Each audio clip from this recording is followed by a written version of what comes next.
Yes everyone, thanks for tuning into another video. As always, it's a pleasure, and as always, if you get any value from the video, please like and subscribe. And if you've got thoughts or comments or questions, please leave them in the comment section and I will happily get back to you. And in today's video, I'm going to be giving a full review on my Methotrexate experience. I've been taking Methotrexate for 2 years now, and I feel that, that's a really reasonable amount of time to be able to give a level review on how it's gone for me. So a little bit of backstory. I started taking Methotrexate because I got diagnosed with psoriatic arthritis, which, if you don't know, is an inflammatory arthritic condition. I was in a lot of pain. My fingers were swelling up, some of my toes were swollen, and it was really giving me a lot of grief. I'm a health and fitness professional, so of course that's a very important part of my identity, I guess you could say. And doing basic things was taken away from me. It was really difficult for me to run. I couldn't even wrap my hands around any sort of barbells or anything like that because my fingers were so swollen, and it was really problematic. I started getting the onset of my symptoms in about August 22 was when they started getting really bad, and then I started taking Methotrexate in May 2023. If you'd like a little bit more info on the symptoms and their timeline, you can click on the video, that's the link for the video that's going to be coming up now. Sorry, I'm walking in the sun right now. And when I first went to go see a rheumatologist, I already suspected that I had psoriatic arthritis, and I researched all the different medications that you can take, Humira, Enbrel, and the one that seemed that it gave the worst side effects on the most consistently was Methotrexate. So I remember I went to the rheumatologist and I thought, I really hope they're not going to prescribe me Methotrexate. That's the one medication I don't want them to prescribe me. And of course it was. Now, if you live in the UK, something to understand, if you've got an autoimmune condition, depending what they are, this is just my personal experience, you have to follow a sort of medication ladder. And Methotrexate is going to be the first medication they typically prescribe you, because some people achieve full remission with Methotrexate and it's a cheaper alternative. If you need to go on to biologics, it's a little bit of a ladder. You need to take a few DMARDs, which are disease-modifying anti-rheumatic drugs, before you can go on to any sort of biologics. So, when I first got the Methotrexate, as in I picked up the prescription, it was pill form. And I think I was prescribed to take 10 milligrams every week for the first 2 weeks, just to see if I could sort of stomach it okay. And then after that, my dose was 20 milligrams. So, if you're anything like me, you'd be doing loads of research about Methotrexate, what to expect, the negative side effects, and man, they were absolutely horrifying. Some of them were okay, but about 70% were really bad. I read things about people losing their hair, vomiting blood. Of course, you need to start getting your bloods taken regularly, which is another thing which may ring alarm bells. And I remember when I picked up the prescription, it said something on it such as, please be mindful, this is a toxic substance, or something like that. Something that I hadn't seen on a prescription before. And I remember looking at that and thinking, this doesn't fill me with a lot of confidence. So I was really nervous about taking the medication. I only took it about 2 or 3 weeks after picking it up. And I remember the pills being on my kitchen counter, because I was prescribed the pills at first. They come in 2.5 milligram tabs, and just filled with anxiety. Sorry, I just have to think back to it, because I was horrified, I'll be honest with you. But I was left with no option. It was getting to a point where my life was becoming unmanageable. And I thought, I've just got to bite the bullet and see what happens, because at the rate my body was deteriorating, it was clear that it was just going to get worse and worse.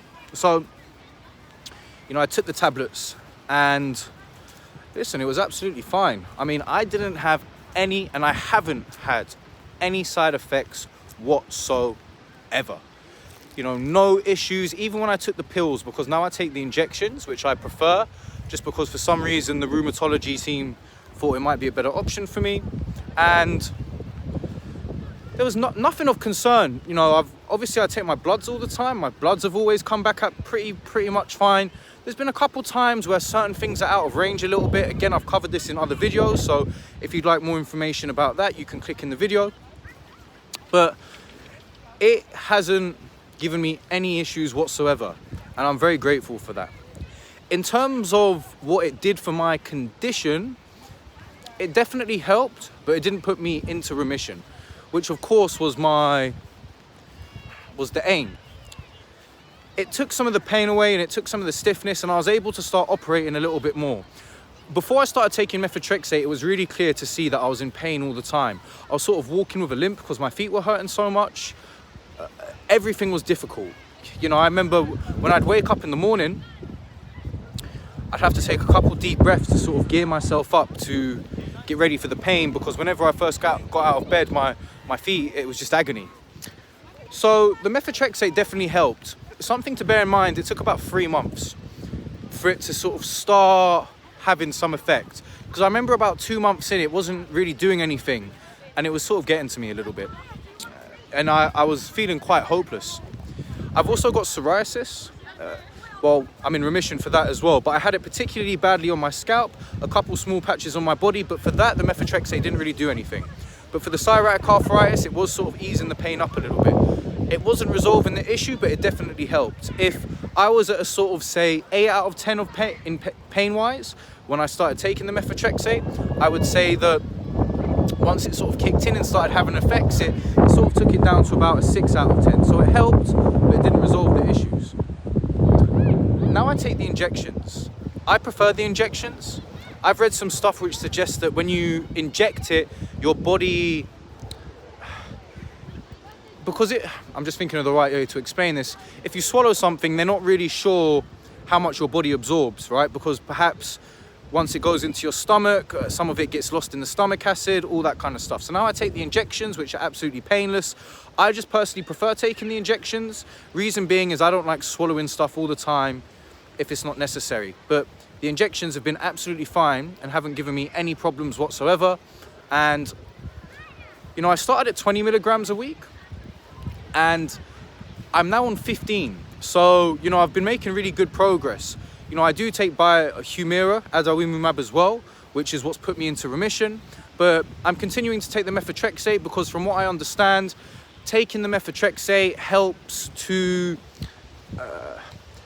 make the biologics more effective over the long term. Because if you know about biologics, you might know that your body can build up antibodies to them, so they stop becoming as effective. But while taking Methotrexate paired with a biologic, for some reason it can sort of inhibit your body to build up antibodies, so the biologics are going to last, or hopefully should be effective for a longer period of time. So all in all, Methotrexate for me, it's been a pretty positive experience. No side effects. It helped reduce my pain even though it didn't put me into remission. Now I'm slowly lowering the dosage. And like I said, you know, when I first sort of started taking the medication, or before I took it, I was really nervous. There's loads of horror stories online, absolutely loads. And, you know, the idea of vomiting blood isn't particularly appealing, but I didn't get any nausea. I didn't get anything. I haven't really noticed that I get sick more often, which apparently can be a side effect of taking these medications, both the Methotrexate and the biologics. But for me, I can't say I've noticed anything. The only really small thing I might say, but it's very difficult for me to say this for certain, is I feel like when I get a cut or some sort of wound, my body takes a little bit longer to heal. Now, I can't say this for sure. Of course, when you're taking a medication like this, you're probably, if you're anything like me, you're going to be extra vigilant to anything which may seem out of the ordinary. So that's the only thing I can say that I've really noticed. But I might just be almost imagining it. It's not like I've tracked how long it takes my wounds to heal previously. And also, you know, other things can affect that. Lifestyle factors, smoking, drinking, what you're eating, how healthy you are, your age. So that's something to bear in mind. But if you're watching this video because you're thinking about taking Methotrexate and you've read the horror stories and you're shitting your pants like I was, like I said, for me, it's only been a positive experience. It helped. It didn't put me into remission. But overall, you know, it's a personal choice, of course, but I'm very happy that I took the risk, as it were. It definitely paid off. So I just wanted to give a sort of complete overall view of my experience, because, you know, it's been a couple years and I think that's a really good amount of time to be able to give an honest review on something. It's all been good. So I think I will leave it there. As I said, if you've got any thoughts or questions, you can leave it in the comment section. If you like the video, please like and subscribe. And until next time, peace.